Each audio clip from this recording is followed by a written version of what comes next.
दोस्तों नमस्कार, स्वागत है, अभिनंदन है संकल्प के इस मंच पर एक बार फिर आप सभी का। मैं हूं आपका भाई, आपका दोस्त विजेंद्र फोर। साथियों, जैसा कि आप सभी को पता है कि हर बार आप लोगों के सामने एक नई मोटिवेशनल स्टोरी जो है आप लोगों तक लेकर आई जाती है। तो उसी कड़ी में आज हमारे साथ हैं पानीपत के एक जाने माने वकील एडवोकेट संदीप भारद्वाज। मैं चाहूँगा कि करतल ध्वनि के साथ आप लोग उनका स्वागत कीजिएगा। एडवोकेट संदीप भारद्वाज जी। सर नमस्कार। नमस्कार जी सर।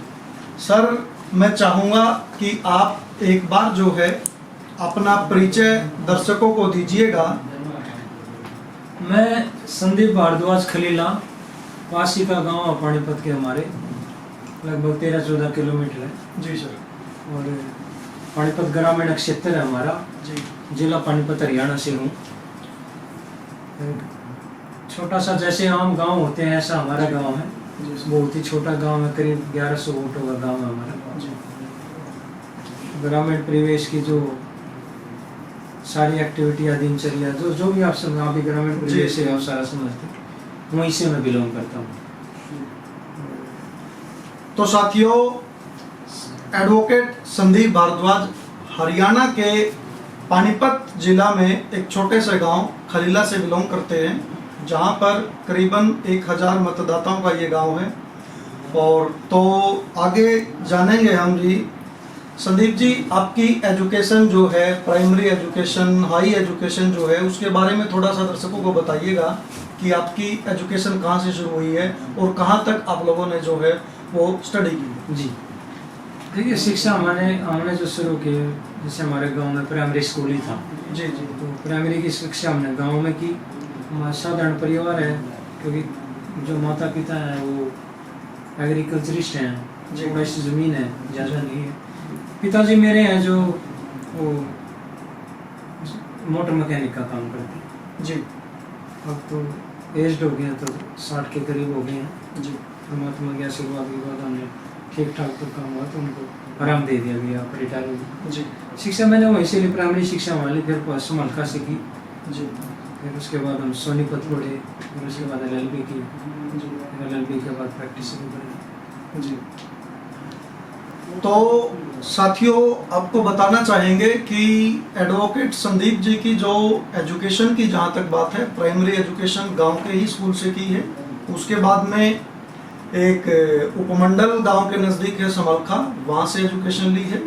और उसके बाद जो है LLB की है, जिसकी बदौलत आज संदीप भारद्वाज से एडवोकेट संदीप भारद्वाज जो है आप लोगों तक बताया जा रहा है। तो इसी कड़ी में हम चाहेंगे सर, आप थोड़ा सा अपना परिवार के बारे में बताइएगा कि परिवार में टोटल कितने मेंबर्स हैं और क्या वो करते हैं।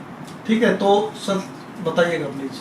देखिए, जैसे मैंने अभी बताया भी आपको, मेरी माँ है वो गृहिणी है, पापा जी हैं वो मोटर मैकेनिक का काम, हमारे यहाँ मोनोबलक ट्यूबल्स वगैरह होते हैं गाँव में जी।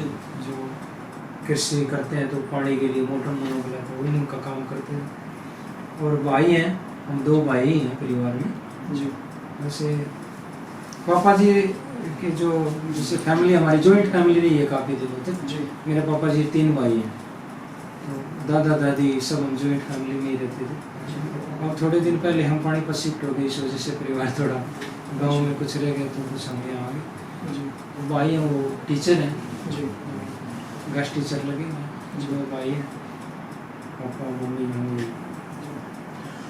तो संदीप जी, हम लोग चाहेंगे कि संदीप भारद्वाज से एडवोकेट संदीप भारद्वाज बनने का जो आपका एक जर्नी है, तो हमारे दर्शकों को प्लीज आप लोग ये बताइएगा कि कैसे आप संदीप भारद्वाज से एडवोकेट संदीप भारद्वाज जो बने हैं, वो जर्नी के बारे में थोड़ा सा बताइए। देखिए, मैं बताता हूँ, मैं ग्रामीण परिवेश के जो बच्चे हैं जी। उनको एज कम्पेयर टू जो शहरी बच्चे हैं उनसे ज़्यादा संघर्ष करना पड़ता है। जी। हमारे यहाँ इतनी सुविधाएं नहीं होती जी। जैसे कि शहर में होती हैं।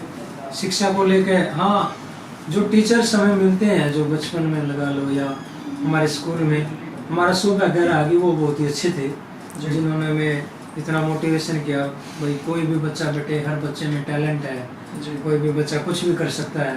जी इस तरीके की जो शिक्षा गुरुओं ने हमें दी, तो कहीं ना कहीं वो क्लिक करती थी मन में, हाँ भाई ऐसा क्या हो सकता है। जी तो ऐसे ही हमने भी संघर्ष करते करते फिर शिक्षा प्राप्त की। और फिर मेरे मम्मी पापा का भी मैं धन्यवाद करना चाहूँ, बड़े भाई है, मेरा पूरा परिवार, जैसे मैंने बताया, जो उन्होंने काफ़ी सपोर्ट किया, क्योंकि भाई अफोर्ड नहीं कर पाते हैं हम शहरी शिक्षा को।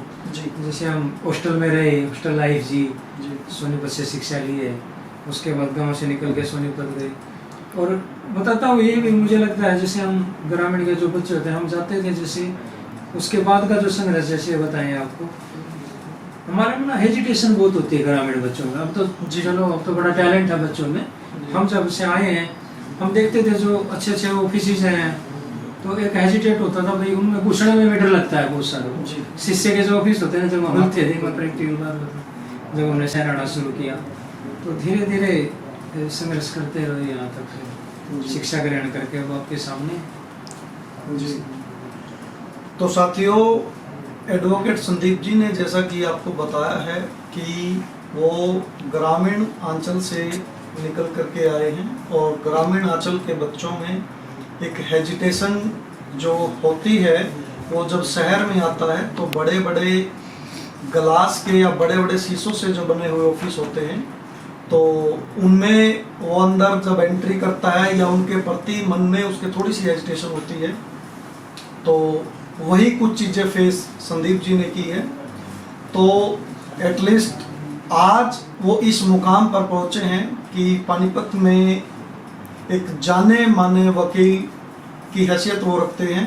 और इसी के साथ साथ मैं आपको बता दूं कि पिछला हरियाणा विधानसभा चुनाव 2019 यानी कि 2019 जो है, विधानसभा पानीपत ग्रामीण से वो प्रत्याशी के तौर पर चुनाव लड़ चुके हैं। जी मैं सही कह रहा हूँ संदीप जी? हाँ बिल्कुल बिल्कुल जी। और जितना मैं एडवोकेट संदीप जी को जानता हूँ, सामाजिक कार्यों में भी बताने में थोड़ा सा चूक गए हैं संदीप जी। तो मैं आपको बता दूं, सामाजिक कार्यों में भी जब भी किसी सामाजिक कार्य की बात हो तो बढ़ चढ़ करके वो भाग लेते हैं। जी संदीप जी, थोड़ा सा आप सोशल वर्क या सोशल एक्टिविस्ट के रूप में जो आप लोगों ने काम किए हैं या आपने जो आगे टारगेट सेट किए हैं, तो उनको भी दर्शकों के लिए थोड़ा सा बताइए। हाँ देखिए, मैं आपको बताना चाहूँगा, जैसे जो भी व्यक्ति, जो मेरी अपनी सोच है, भाई हम इस पृथ्वी पे आए हैं जी, तो परमात्मा की दया से हमें कुछ ना कुछ ऐसा काम अवश्य करके जाना चाहिए। भाई चाहे मेरी वजह से 5 लोगों का भला हो, 2 का हो, जी 10 का हो, भाई जितना हमारे अंदर सामर्थ्य है, वो सामर्थ्य पैसा नहीं है। पैसा एक मायने रखता है, पर ये नहीं कि वो पैसे से ही हेल्प कर सकते हो आप अलग अलग तरीके से हैं, समय दे सकते हो या किसी की वैसे मदद कर सकते हो। बड़े तरीके हैं। जैसे मैंने देखा है गांव में, हम ना काफ़ी लोग ऐसे हैं बेचारे जो बड़ी पिटिएबल ज़िंदगी जीते हैं आज भी। जी कहीं ऐसी फैमिली है, भाई परमात्मा ने सारा छीन लिया किसी परिवार का। जी और जैसे आपने विधानसभा का जो जिक्र किया, मैं उस एंगल से आपको बताना चाहूँगा। कई गाँव में मैं जाता था, कभी विचार था नहीं कि भाई इस दिशा में भी जाना है। जी सोचते कभी इनकी मदद करें कैसे। जी इस मदद को लेकर हमारे मन में आया भाई इसका एक ही तरीका है सबसे ज़्यादा, क्योंकि हम पैसे में अगर इतने सामर्थ्य नहीं है, जी इतना सामर्थ्य नहीं रखते हम, भाई इतने लोगों की हेल्प आप पैसे से कर पाओ, तो फिर आप सिस्टम से कर सकते हो। भाई व्यवस्था को लेकर व्यवस्था बदलो। जी जो सरकारी योजनाएं काफ़ी सारी ऐसी होती हैं जो डिजर्व कैंडिडेट तक, डिजर्व व्यक्ति तक अगर आप पहुंचा दो, जी तो उनको काफ़ी हेल्प आउट होता है, काफ़ी मदद मिलती है। जी बहुत सारे परिवार आज भी देखता हूँ भटकते रहते हैं, भाई कोई छोटे छोटे कार्यों को लेकर जो उनकी कोई मदद नहीं। सिविल हॉस्पिटल की जो हमारी कंडीशन है जी वहाँ लगा लो, या फिर आप शिक्षा को लेकर लगा लो, जी या फिर आप जैसे किसी परिवार को एक बेसिक नीड है। छोटी बात बताता हूँ, अचानक से कोई गरीब व्यक्ति है, उसकी ट्रेजेडी हो जाती है किसी परिवार में, वो गुजर गया, तो उसको हेल्प करने के लिए क्या भाई आप पैसे से नहीं कर सकते, उसकी पेंशन है, जैसे पेंशन स्कीम हरियाणा। जी मैंने कई चीज़ें ऐसी देखी गांव में जाके। एक अड़ताड़ी गांव हमारा बगल का, मैं वहाँ गया एक बार। वहाँ ना मैं भावना दिखाऊंगा आपको लोगों की। हम खड़े थे जैसे बारिश आजकल का मौसम था, ये मेरे हिसाब से 2018 की बात है जी। मैं और मेरा साथी, मैंने एक दो बार ये कहीं शेयर भी की ये बात। मैंने वहाँ देखा भाई, वो औरत मेरे को बोली, हम एक छज्जे के नीचे खड़े थे बारिश में, वो बोली बेटा अंदर आ जाओ जी। हम अंदर गए। हाँ माता जी, वो टूटा सा घर बेचारे का, वो भी चू रहा था। तो उसने क्या किया, बेटा बैठ जाओ। बैठ गया, वो छतरी लेके बाहर जाके ना चूल्हे में चाय बनाने लगी जी। 2018 का वाक्य में से मैं उस साथी को बोला, आप देखिए मैं जानती नहीं, इसकी भावना देखो भाई, ये छतरी लेके चाय बना रही है, बहन को बेचारों को बारिश में भी गए, थोड़ी चाय पिला दी। इसकी जो इमोशन है वो देखो कैसी। मैं माता जी कौन है परिवार में वो चाय लेके बना के? बोले बेटा मैं और ये बाबा जी हैं, वो भी 70 प्लस हो गए हैं, और इस एज में मगा औलाद बोला, औलाद बेटा हुई नहीं। मगर इस गरीबी माता जी गुजारा, आपको बोला जो पेंशन मिलती है बुढ़ापा, उसी से हम गुजारा करते हैं। बड़ा दिल पसीजा भाई, इन लोगों को जब सरकार मकान बनाने के घर जैसे पैसे देती है, तुम तो क्यों नहीं पहुंच रही हो जी। तो मन में एक टीस आई, तो उसमें मगर चलो संघर्ष करते हैं इसको लेकर भी। हमने कई सारे ऐसे परिवारों को फिर अपने मेहनत करके ऑफिसर से मिलके जो डिजर्व करने इस तरीके की हेल्प की है। कई ऐसे हैं जैसे हम मेरे एक और साथियों से जुड़ गए, जैसे रक्त दे वक्त दे वाले हैं जो ब्लड डोनेशन का या अपने गवर्नमेंट उनसे जुड़ के भी और दूसरे साथियों की मदद कराते हैं। वही किसी को खून की ज़रूरत है, उस हिसाब से मेरे कई साथी पहले से ऑलरेडी काम कर रहे थे, तो उसमें वही ज़्यादा काम करते हैं, हम तो थोड़ी बहुत मदद करें। तो उनसे जुड़ लिए, कई ऐसे साथियों से हम जुड़े तो दिल को संतुष्टि मिलती है, हम किसी के काम आ सकें जी। तो इसी को लेकर संघर्ष है। तो एडवोकेट संदीप जी, मैं चाहूँगा कि आपका जो संदीप भारद्वाज से एडवोकेट संदीप भारद्वाज बनने का जो सफ़र है, जो संघर्ष है, जो आपने अपने जीवन में फेस किया है, थोड़ा सा हमारे दर्शकों को उसके बारे में भी थोड़ा बताइए जी। देखिए 2008 से जीवन की जो सही शुरुआत है प्रोफेशनल लाइफ की, मैं आपको बताऊँगा जी। बीइंग ए LIC एजेंट मैंने अपने जीवन की शुरुआत की जी 2008 में एजेंसी की, और जुड़े थे इस उद्देश्य के लिए भाई लोगों से कनेक्टिविटी होगी। जब देखा है कि ऐसा मंच है जहाँ आप ज़्यादा लोगों से मिलोगे और इससे परिवार को कुछ हेल्प भी हो जाएगी जी। उद्देश्य तो ये था भाई 10 रुपये कमाएंगे भी और काम भी नहीं करेंगे जी। इस उद्देश्य को लेके 2008 में शुरुआत की थी जी। फिर उसके बाद थोड़ा सा इंश्योरेंस सेक्टर में दूसरी कंपनीज में भी काम किया। बीइंग ए सेल्स मैनेजर मैंने रिलायंस लाइफ इंश्योरेंस में जॉब की जी। 4 साल मैंने वहाँ मेहनत की, वहाँ भी बहुत कुछ अनुभव सीखने को मिला, बड़े साथियों वहाँ भी मिले और बहुत कुछ मिला लोगों से मिलके। भाई आप कैसे जीवन को आगे बढ़ा सकते हो, कैसे अपनी ज़िंदगी में जो आप सोच रहे हो, जो आपके मन में है, कैसे उसको धरातल पे उतार सकते हो, वहाँ से बहुत कुछ सीखा। फिर 2014 में हमने फिर being an manager IDBI federal में भी मैंने जॉब की। उसके बाद से मन में अभी ये जो है आप एक अर्निंग सोर्स या परिवार को तो बढ़ा रहे हो जी। पर आप जो सामाजिक और सोशल आपके मन में टीस है वो आपकी कैसे ठीक हो सकती है, वो आपकी जो जगी हुई टीस है वो कहाँ से जी। तो फिर हमने इस सिस्टम में घुसकर, जैसे मैं बताना चाहूँगा आपको एक संघर्ष की जो बात है, जो वास्तविक पिक्चर देखी समाज की जी। वो मैंने हड़ताड़ी गांव में देखी जी। मैं एक दो जगह शेयर भी करता हूँ इस चीज़ को। भाई हम एक गांव में गए हुए थे वहाँ पर, तो बारिश ऐसा ही इन दिनों की बात थी।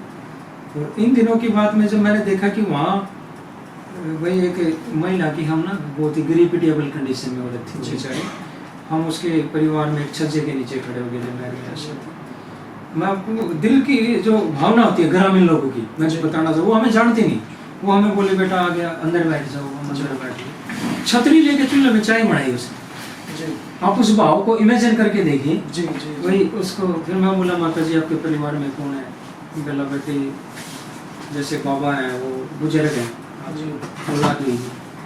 फिर मन में टेस आई, वही ये तो बड़ा गलत हो रहा है, जैसे ना उस बेचारे के जैसे मकान चूर रहा है और सरकार पैसे देगी जी। भाई इसका मतलब आप डिजर्व लोगों के पास पहुंच नहीं रहा पैसा जी। तो फिर फिर मन में आया भाई क्यों ना संघर्ष किया जाए। इसी सोच को लेकर भाई जो वास्तव में डिजर्व करते हैं लोग, जिनको स्वास्थ्य की सेवाएं नहीं, आज भी बहुत सारे ग्रामीण परिवेश ऐसे हैं, शिक्षा का स्तर बड़ा लो है जिन स्कूलों से हम निकल के आए, तो उसको कैसे फिर उसको उठाया जा सकता है भाई राजनीति को लेकर। तो फिर रजवाड़ों से टक्कर लेने के मन में आ गया, क्योंकि हम जिस परिवार से हैं वो आसान नहीं, आप तो समझदार हो, आप देखते हो जिन व्यक्तियों से हमने संघर्ष किया है, जिनसे वो ले रहे हैं। अब तो 2019 का विधानसभा चुनाव फाइट करने का विचार है, मन में काफ़ी सारे साथियों को अपने जो मन में बात थी वो रखी, भाई ये विचार है। और मतलब मेरे लिए खुशी की बात ये थी कि जितने भी मेरे साथी थे सभी ने ये बोला जी संदीप भाई तेरे साथ हैं जी। और मैं आज भी उन लोगों का ऋणी हूँ, उन लोगों का कर्जदार, उन लोगों का धन्यवादी हूँ जिन लोगों ने मुझे इस मुकाम तक पहुँचाया। वही लेके आए जो आपने अभी कहा, संदीप से संदीप भारद्वाज बनने तक का जो है, या एडवोकेट संदीप भारद्वाज बनने तक का जो सफर, वो उन लोगों की बदौलत है। 20,000 लोगों ने जो 2019 में जब विधानसभा मैंने चुनाव फाइट किया, 20,000 से ज़्यादा लोगों ने प्यार दिया, इतनी वोटें दी, तीसरी पोजीशन पे आए। और कमाल की बात ये थी कि मैंने पूरे इलेक्शन कैंपेन में, आप लोग भी घूमे होंगे, आपने देखा होगा, सिंगल बोतल जैसे आजकल का ट्रेंड है ना नशे का, एक सिंगल बोतल भी हम दारू की नहीं है। भाई हम समाज को तो पॉजिटिव मैसेज दे रहे हैं, भाषणों में हम कह रहे हैं भाई हम अच्छा करेंगे, है ना, वही। और वहाँ पीछे से आप ट्रक के ट्रक दान में बांट रहे हैं, पैसे बांट रहे हैं, इसका मतलब तो खरीद रहे हो लोगों को। तो हमारा जो उद्देश्य है बिल्कुल ये है भाई, आप नेक काम करके भी आप उस चीज को अचीव कर सकते हो। तो वो कैसे हो सकता है, वो आज भी आप काफी आप क्षेत्र में घूमना पानीपत की, आज भी बहुत सारी ऐसी करने जहाँ पेयजल व्यवस्था जो बेसिक नीड है, आज़ादी के इतने सालों बाद हुई। और दूसरा आप देखोगे तो भाई यहाँ जो काफ़ी सारी कॉलोनी में सरकारी स्कूल नहीं, सब तो अफोर्ड नहीं कर सकते प्राइवेट शिक्षा जी, इसीलिए संघर्षरत है। और मैं तो आपके चैनल के माध्यम से, आप लोगों के माध्यम से अपील भी करना चाहूँगा लोगों को, भले ही कोई किसी भी संगठन से जुड़ा है या कोई किसी व्यक्ति की दूसरी पार्टी में आस्था हो सकती है जी, भाई हम ये नहीं कहते, पर जो व्यक्ति हमसे अच्छा लगे उसको वोट करो जी। ये कोई जो मंच है जैसे आपके चैनल का है जो मोटिवेशनल है, हम तो मैं खुले मन से आपके चैनल के माध्यम से कहना चाहूँ भाई कि जिस व्यक्ति को आपका अच्छा लगे ना, पर एक ऐसे ट्रेंड को लेके आओ, एक ऐसे व्यक्तियों को निकाल के लाओ जो वास्तव में आपकी टीस को समझते हो जी। आपके हम लगे हुए इस संघर्ष में और निरंतर प्रयासरत हैं, क्योंकि आपने देखा है जैसे आप तो मेरे काफ़ी दिनों से साथी भी आप जानते हो मुझे पुराने LIC के एजेंट से, और यहाँ तक जो जीवन रहा इतना कड़ा रहा क्योंकि सबके मन में अभी पैसे वालों की राजनीति जी, भाई बहुत सारा पैसा होना चाहिए। परंतु मुझे ऐसा लगता है आज भी लोग उन व्यक्तियों का सम्मान मान और हर चीज़ देते हैं अगर आप उनको मन में ये आस जगा दो कि ये व्यक्ति कुछ कर सकता है आपके लिए, ये व्यक्ति एक समाज को नई दिशा दे। कई दिन पहले मैंने आपके किसी प्रोग्राम में भी देखा था भाई आप पेड़ों को लेके कोई काम कर रहे हैं, तो इस तरीके के जो काम है आप भाई आप अपनी इच्छा से कुछ न कुछ ऐसी मानवता के लिए सेवा कर रहे हो। हमारा संघर्ष वो सेवा के लिए और पूरा जीवन उसी के लिए समर्पित है, आगे पर वो इच्छा है आजकल का जो माहौल है। हाँ, तो साथियों मैं बताना चाहूँगा कि संदीप भारद्वाज जी की जो शुरुआत है वो जैसा कि उन्होंने बताया है कि एक LIC एजेंट के रूप में उन्होंने शुरुआत की थी, उसके बाद रिलायंस में और उसके बाद कई सारी कंपनीज के अंदर उन्होंने पदभार जो है उसका दायित्व जो है निर्वाह किया है। और इसी के साथ साथ जहाँ तक समाज सेवा की बात है तो उसके बारे में भी बड़ा खुल के हमारे को बताया है कि 2018 में अपने गांव के नज़दीक का गांव जो है हड़ताड़ी, वहाँ पर गए थे, कैसे एक बुजुर्ग माता जी ने जो है छतरी का सहारा लेकर के चाय पिलाई थी, और वहीं से एक सीख जो है एडवोकेट संदीप जी को मिली कि क्यों ना इन जरूरतमंद लोगों की जो है सहायता की जाए। तो उसी उद्देश्य को लेकर के, उसी सीख को लेकर के और उसी के बलबूते जो है हरियाणा विधानसभा 2019 का चुनाव जो है पानीपत ग्रामीण की सीट से फाइट किया। और जैसा कि आप लोगों को बताया भी है कि 20,000 लोगों ने जो है प्यार और आशीर्वाद के रूप में जो है वोट दी और चुनाव में तीसरे स्थान पर वो रहे हैं। तो इसी प्रकार की नई नई मोटिवेशनल स्टोरीज, प्रेरणादायी कहानियां देखने के लिए लगातार आप लोग हमारे साथ जुड़े रहिएगा। आगे अगले एपिसोड में एक नई कहानी के साथ, एक नए व्यक्तित्व के साथ आप लोगों को फिर रूबरू कराएंगे, परिचित कराएंगे, जहां से आपको भी जीवन में आगे बढ़ने के लिए प्रेरणा मिल सकती है। तो आज के लिए साथियों इतना ही, धन्यवाद।